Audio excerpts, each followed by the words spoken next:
and gentlemen, just in case you don't know at home, my name is Charlie Jacob Goldberg, your on-air extraordinaire, man. Welcome back to another edition of the show. Here tonight, we are live in the studio, as live can be. What a night we have tonight. Comedian JC Currais is here. That's right, JC Currais here tonight for a great interview. So stick around, but first, the news. So there's a lot of big things happening in the news as of late, including a nor'easter snowstorm in New York. Panda bears are having fun while humans are digging out and shoveling. Bad times for us. Anyway, let's talk about South Carolina. South Carolina, a pretty irrelevant state, became irrelevant in the news today. How about you check out this clip? So Mount Pleasant's mayor tweeted out this video that you'll see. They had a drive-through vaccination clinic that had a computer glitch, and it ended up causing this massive traffic backup through lines. And that is this local Chick-fil-A manager to the rescue. He showed up, got to work directing traffic, helping to get people in and out quickly. Really? Really? But you know what? I gotta give kudos where kudos is due. That guy did a hell of a job, and you know what? I'm not surprised that he got all 1,000 cars unbacked up and undelayed because, you know, even though there was 1,000 cars, that is still shorter than any Chick-fil-A drive-thru ever. So, you know, I mean, really.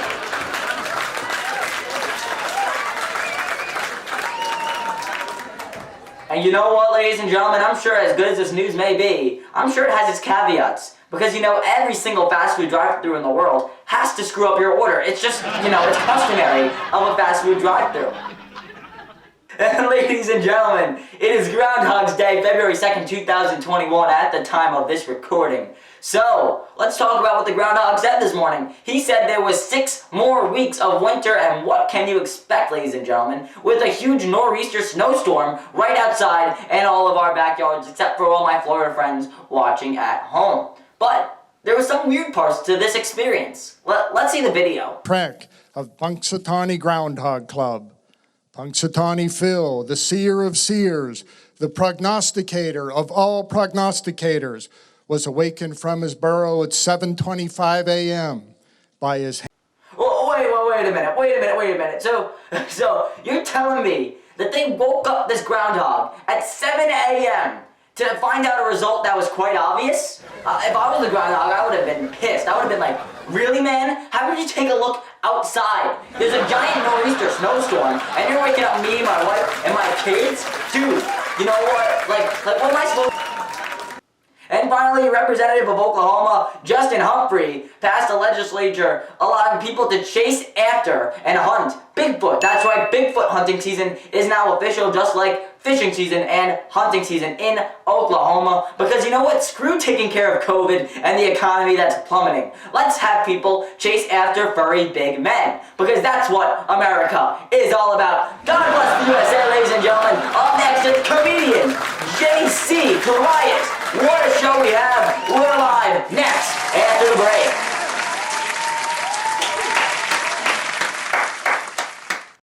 Ladies and gentlemen, currently sitting in the waiting room. As an actor, he appeared on Fox's Lethal Weapon, BTE's Real Husbands of Hollywood, and recently joined the cast of Disney Channel original series Just Roll With It. He is an absolutely outstanding comedian, where he even got to perform on Conan. He is Mr. JC Currais. Ladies and gentlemen, JC Currais here tonight on the show. JC, how are you, man? I'm doing good. Really excited to be here. Thanks for having me, Charlie. Of course. And I just gotta say, I love the hair, man. What conditioner, shampoo? What's your secret? I got lucky with it. It grows like this most of the time. I use on Just Roll With It. I got the hair and makeup. They gave me this product company called Hask. I use them a bunch. So that's generally the stuff that I use in my hair. Other than that, I just kind of make sure I don't let it get like gross. I try to just wash it and take care of it. When I was younger and like in my 20s, it was all like knotted up and ratty, and I'd still let it grow really long. And I realized I had to start taking care of it, or it was going to be an issue. Well, I got to tell Siri to get some hags on my shopping list. Hask, Hask, yeah. essay, whatever it is, I gotta have some of it. Get Thank it. you so much again for being on the show. I really, really, really appreciate it. Yeah, man. Yeah, I'm pumped. So we were talking before the interview started, and I told you that I've been watching you for such a long time. I think you're one of the funniest guys ever, in my opinion. And when I started the show, I was like, who should I reach out to? That would be amazing. So JC immediately popped up in my mind. JC, what drew you to comedy? So I was in college at the University of Florida, and I had some friends who were helping with like the student union, just basically like they set up things for the students to do, and they set up a college comedy night, and my buddies wanted me to go and just be part of the audience. They asked me to come hang out, and they would pay for my beer, and I showed up. And they had signed me up, and I just kind of went up and did it. And it was on like a whim, because I was doing improv comedy, but not for any good reason. I just had my ex-girlfriend was so the girlfriend at the time. I was just taking the class because I was like, oh yeah, we get to hang out. And then I did it. I did stand up, and I was like, oh, I like that better because I like being the center of attention. And then just one of the comedy club owners, they ran a club in Gainesville. They were like, hey, you're really funny. Come and try it at our comedy club. And I was like, cool.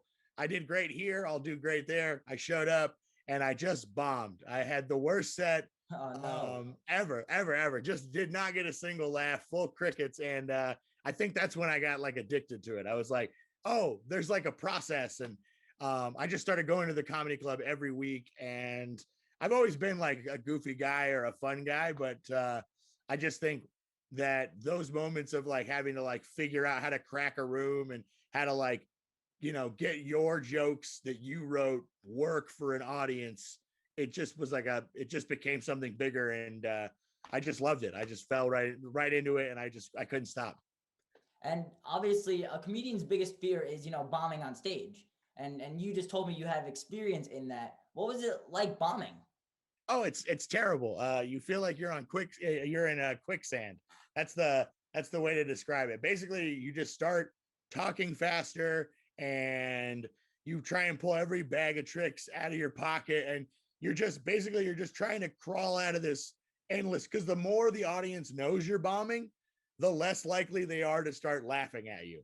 So it's like a self-fulfilling thing. So it's like if you start feeling like you're bombing, you are going to start bombing. And I think that if you get into comedy or stand-up, you have to acknowledge you're gonna bomb.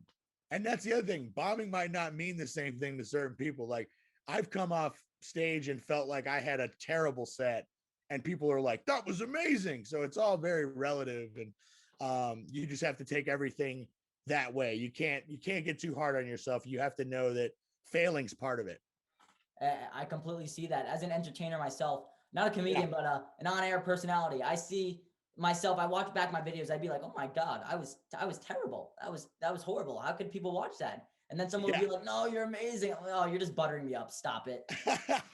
Well, it's tough to go back and watch yourself in any capacity. Like, even with the acting stuff, or in any sort of like where you're doing like a performance and you do one, it gets taped, you watch it 3 years, even like a year later, you're like, what was that? It doesn't feel the same. And so that has to be something that you take into account too. You have to go like, okay, I have to be able to start watching myself, because that's how you get good. You basically have to like take tape on yourself, like the way like an athlete would sit and watch their game and go like, okay, how did this, oh, I got to work on my jumper in this way or that, little things that you see while you're performing to make yourself better. Because that's the only way to take yourself from like this good to like the next level good.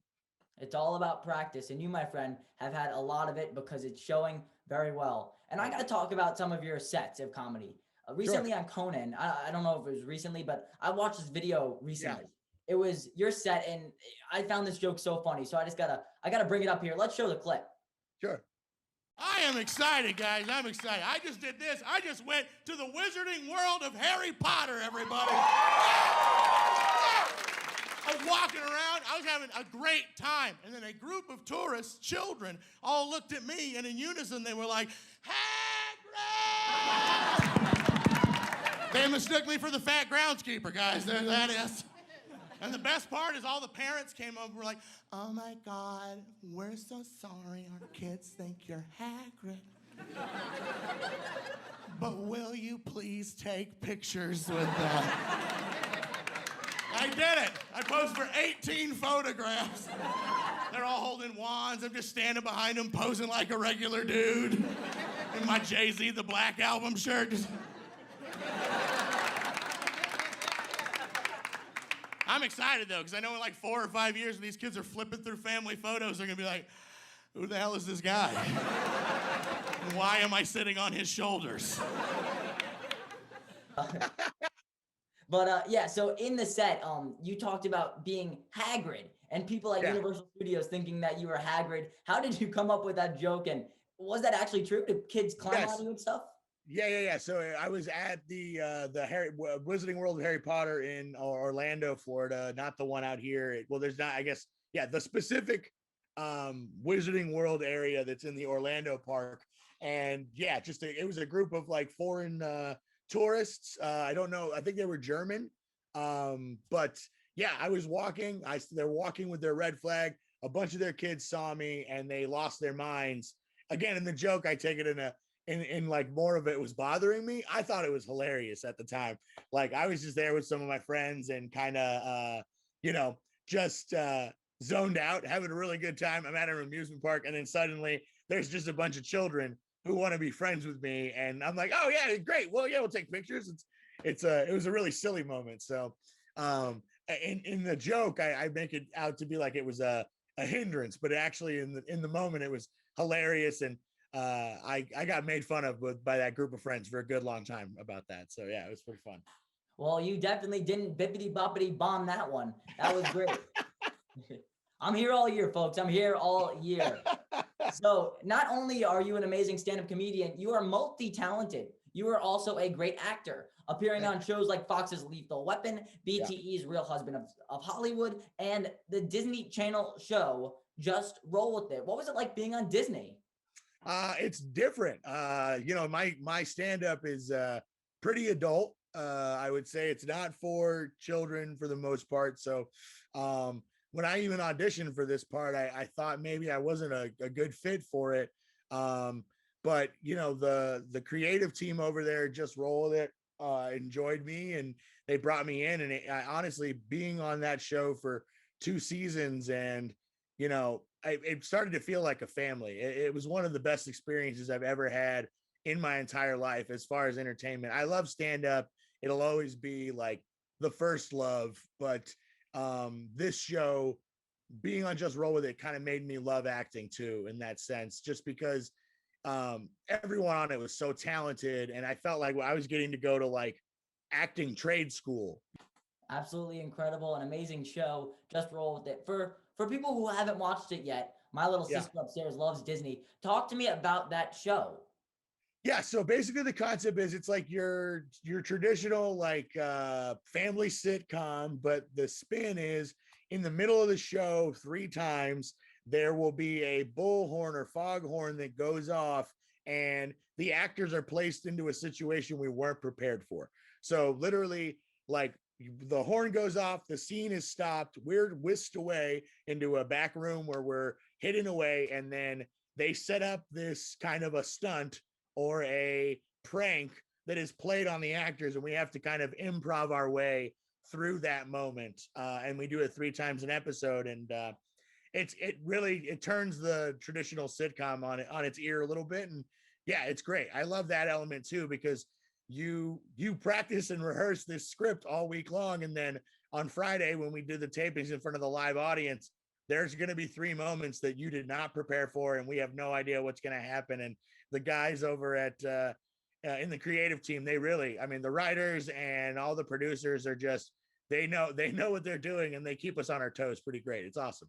That sounds amazing. And it seems like I need to check that show out, because Yeah, Disney Channel, I haven't been into it lately. I wasn't in love with Bizarre Barg. I'm not in love with their current shows. I watched the OG Disney shows, Jesse when I was growing up around a couple of years ago, Zach and Cody on The Sweet Life on Deck. I watched that stuff, but Just Roll With It might make me just roll again with Disney Channel. So I definitely Yeah, check it out, man. It's on Disney Plus.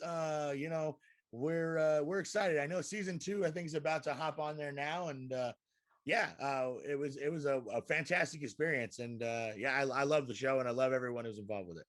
Sounds amazing. Sounds amazing. Now, as a comedian, you've been on the road a bunch of times in buses and airplanes. You name it, you were probably on it. Talk to me about some funny stories that you might have had on the road. I mean, you name it, it's happened to me. I've been doing comedy professionally for about 12 years, and just the way it started out was a lot of slugging along in the Southeast doing like road gigs where I'd walk in and it's just a bar and there's no stage, and they're like, yeah, you're over there, you start in 10 minutes, and it's like, oh well, shit, I I have no grasp of like what's going on. I mean, the other thing, hotels, I've walked into a hotel where it's a motel. It's in Clarksville, Tennessee. There's no chance it's still there, but I got an actual key, and that threw me off. I've never been to a hotel where I've not received a card. They handed me a key, and then when I arrived at my door, there was no door. It's like I'm a number 8, so I'm 7, and then I arrive at 8. Oh, and there's no door. So I had to be like, hey man, my room doesn't have a door on it. And the clerk literally was like, oh shit, again? I'm like, oh my God, this is where I'm at right now. It's a lot of loneliness sometimes, but you're doing a really fun thing. So even when you're not with other people and you're just kind of, what you're doing, and that you're bringing happiness. So even if I'm like, all right, well, now I got to get in the car and drive 16 hours to the next gig, it still feels like amazing and great. And then luckily now, with a little bit of success, you get to kind of start traveling with your friends. So I've been lucky enough to have that opportunity now too. So yeah, a lot of drunken nights of chaos, a lot of forgetting where we parked the car, a lot of, oh, the car got towed with all of our stuff in it. I mean, you name something insane happening, it happened. My God. Well, huge kudos to all of you comedians out there. You guys do such a huge service to the world, bringing happiness to all those in need, obviously. I love my fair share of stand-up comedy. So talk to me about Conan. You were on Conan, a huge show. You absolutely killed it. What did you have butterflies in your stomach? What was going on?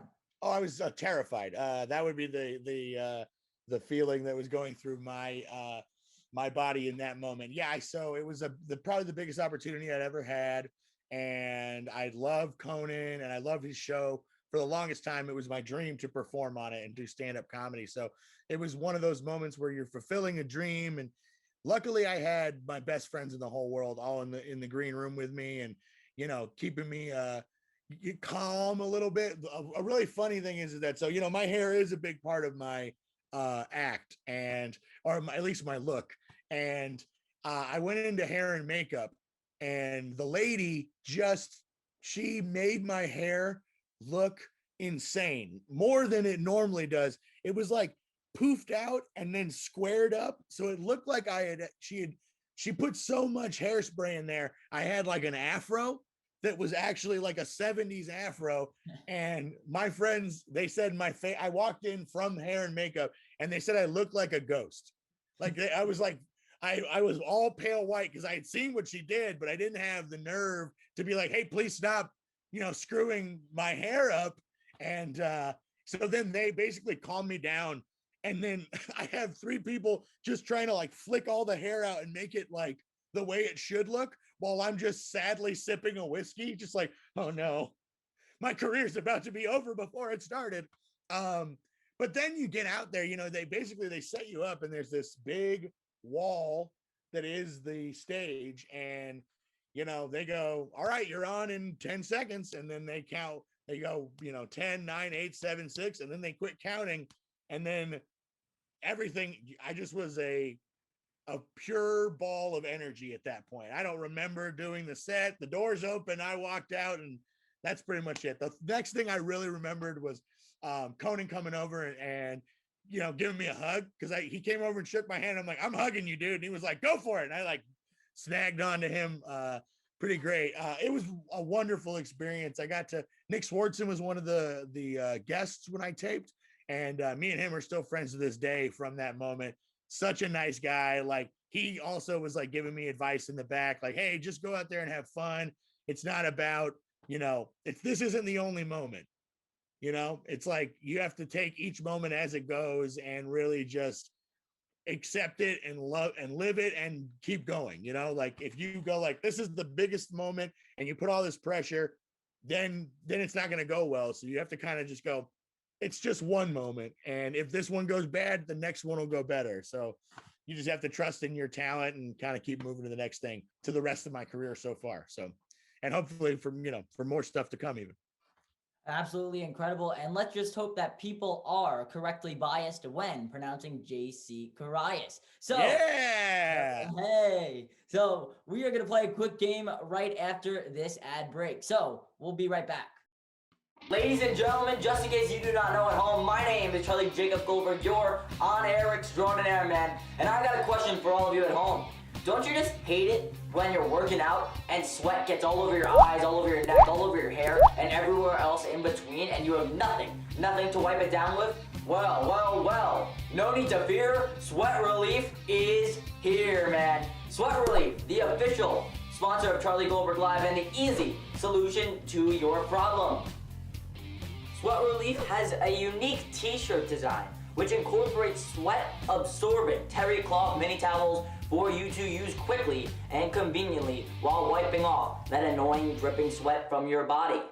There's products for men, women, and everybody else in between. So go to sweatytee.com to check out their state-of-the-art clothes and design. With Sweat Relief, you'll go from drip to lit. And ladies and gentlemen, we are back here with JC Currais. JC Currais, absolutely incredible, man. And we are going to have some great questions for you right here. It's Would You Rather here on Charlie Goldberg Live. So, JC, I got the questions for you. Would you rather have 30 butterflies instantly appear from out of nowhere every single time you sneeze, or have one very angry squirrel appear from nowhere every single time you cough? I'm going to go with the butterflies. I think that's a pretty magical thing that could just the idea that I would kind of want to make myself sneeze. I think it'd be great for first dates. That's a magical, butterflies aren't terrible. I think the angry squirrel, that could be trouble. So I'm going butterflies. Yeah. I also think, maybe I cough more than I sneeze. I don't know. You know what it is? I think now, because of COVID and everything, everyone's just very much more aware of their coughing. Like, if I'm out in public, just like running to the store or something, like, and I have a tickle in my throat, I'm just like, I'm not coughing. I don't need to be seen as that. Yeah, and he has it. I'm a virtual student right now. Yeah. At home, and there's the option to be at school. So when I was at school, the first day I returned after December break, I get like seasonal allergies. So I coughed in class. And everybody, including the cute girl in front of me, gave me the death stare. Like get out of here. So I was like, you know what? Hazmat suits are gonna come and pull you out of the class. Yeah, I was like, you know what? I'm out of here. Let me take this mask off. I'll sit home. I don't care. I'm a senior. I'm graduating. I'm committed to college. I'm fine. Yeah, there you go. But either way, you're gonna have a weird flu season going on with the butterflies or the squirrel. So, true. Would you rather be completely insane and know that you are insane, or completely insane and believe that you are sane? I think that I'm living that life right now, dude. I think I'm already there. I think I would choose to not know. I think that's better. I think that you're just a wacky person like running through the world. But I think I'm already that. So there's a good chance that I'm already living that. So I'm going to choose the one that I already am, which is insane, and I don't even know it. Yeah, let's be real here. Nobody's really fun to be around if they're just normal and bland, Exactly. Nobody likes just vanilla ice cream. Got to get some chocolate, some sprinkles up in there, some strawberry. Hell course. yeah. Hell yeah. So, next question. Would you rather be forced to dance every single time you heard music, or be forced to sing along every time you heard a song? I'm gonna choose the sing along. I'm an awful dancer. I have to be pretty intoxicated to get out on the dance floor. So I think it would be a ton. And I just naturally kind of sing along to songs, especially if it's one I enjoy. I'm the person in the car who bothers people with that because I don't have a great singing voice, but I go out for karaoke, man. I sell out for it. I'm not shy about sounding like shit and going for it. Who doesn't love a good version of karaoke? So next, would you rather be forced to listen to the same 10 songs on repeat for the rest of your life, or be forced to watch the same 5 movies on repeat for the rest of your life? That's a tough one. I love movies so much. I think I'd have to go with the songs, and I just have to really carefully choose those 10. But that's brutal, man. I just movies are they're my favorite thing. Like that's if there's something that I'm missing right now, besides being able to perform stand-up comedy to a live group of audience members right now, it's probably going to the movies. I think I would go to the movies at least once a week. It's my favorite thing. It's always been. I like even when I was a kid. Movies were like this gateway into another world, and I've always been enamored with them in a really in a very real palpable way. So not being able to watch more than like the new stuff coming out, I don't think I could handle it. It would break me.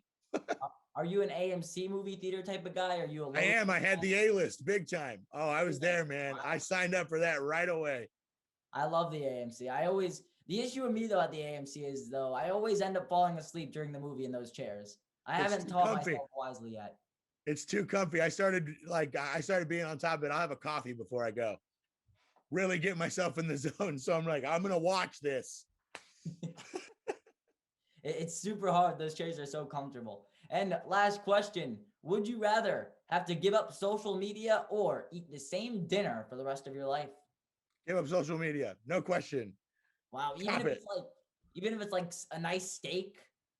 Nope. Doesn't matter, man. I got to mix it up. It can't be the same. Even though like, I love food, bro. I mean, it's delicious. And I mean, you can only eat the same thing so often. And social media, it has its negative side too. So I like having it. It's a really great way to connect with fans and stuff like that. But you know, if I was just forced to not have it, I'd be able to use that as an excuse. It's like, well, I can't have it. So yeah, I'd choose to drop social media for sure. And you know what? I don't know how my dog does it, but I think I need to start mixing it up for him as well. JC Currais, everyone, amazing comedian. Thank you so much for being here on the show. JC, what an amazing night. Tune into our next episode coming soon. Thank you very much. Thanks so much for having me, brother. You have a nice day, all right?